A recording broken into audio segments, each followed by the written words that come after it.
जय माता दी दोस्तों, मैं भाविनी मिश्रा अपने चैनल में आप सभी का एक बार फिर से स्वागत करती हूँ।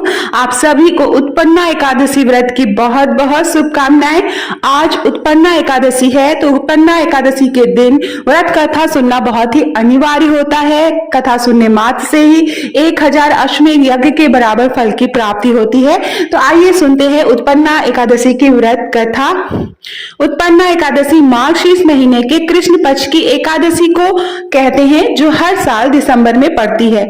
मान्यता है कि इस व्रत को करने से शंखोद्धार तीर्थ में स्नान करके भगवान के दर्शन करने के बराबर फल की प्राप्ति होती है। यह व्रत व्यक्ति को उसके सभी पापों से मुक्ति दिलाने वाला माना गया है। मान्यता है कि एकादशी व्रत की शुरुआत इसी एकादशी तिथि से हुई थी। इस साल उत्पन्ना एकादशी 8 दिसंबर को पड़ रही है, जो कि आज है। आइए जानते हैं व्रत कथा क्या है। सतयुग में मुर नाम का एक दैत्य था, जो बड़ा बलवान और भयानक था। उस दैत्य ने सभी देवताओं को पराजित करके भगा दिया। तब इंद्र सहित सभी देवता भयभीत होकर भगवान शिव के पास गए और उन्हें सारा वृत्तांत कहा।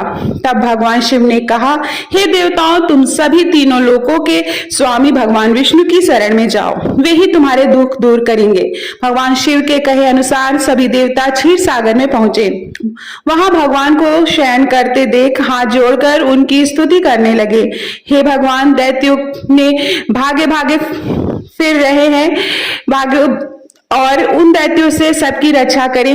इंद्र के इस वचन सुनकर भगवान विष्णु ने कहा, हे इंद्र, ऐसा मायावी दैत्य कौन है जिसने देवताओं तक को जीत लिया है? उसका नाम क्या है?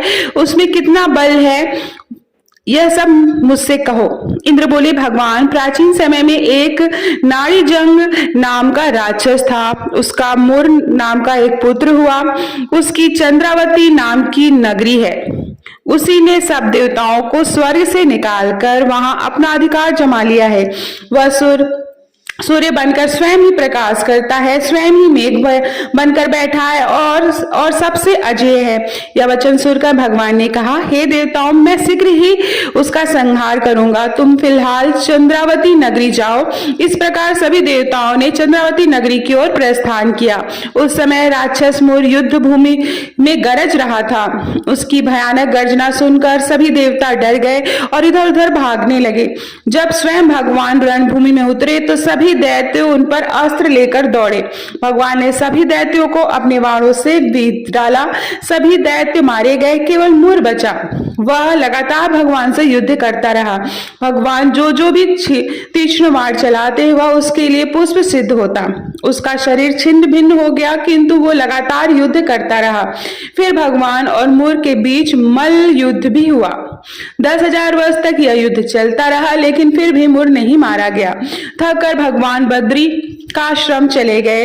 वहां हेमवती नाम की गुफा में विश्राम करने के लिए भगवान उसके अंदर चले गए। यह गुफा 12 योजन लंबी थी और उसका एक ही द्वार था। विष्णु भगवान वहां अपनी योग निद्रा में चले गए। मुर भी पीछे पीछे आ गया और भगवान को सोया देखकर उन्हें मारने के लिए उद्यत हुआ। तभी भगवान के शरीर से एक उज्जवल कांतिमय रूप वाली देवी प्रकट हुई। देवी ने मुर को ललकारा और उससे युद्ध किया और उसे मौत के घाट उतार दिया। श्री हरि जब अपनी योग निद्रा से जागे तो सब बातों को जानकर उस देवी से कहा कि आपका जन्म एकादशी के दिन हुआ है, अतः आप उत्पन्ना एकादशी के नाम से पूजी जाएंगी। आपके भक्त वही होंगे जो मेरे भक्त हैं। तो इस तरह से यह कथा थी उत्पन्ना एकादशी की। आप सभी को एक बार फिर से उत्पन्ना एकादशी व्रत की बहुत बहुत शुभकामनाएं। मेरे चैनल को प्लीज सब्सक्राइब कर लीजिए। बहुत बहुत धन्यवाद ये वीडियो देखने के लिए। वीडियो पसंद आए तो अपने दोस्तों के बीच में यह कथा जरूर शेयर करिए। धन्यवाद।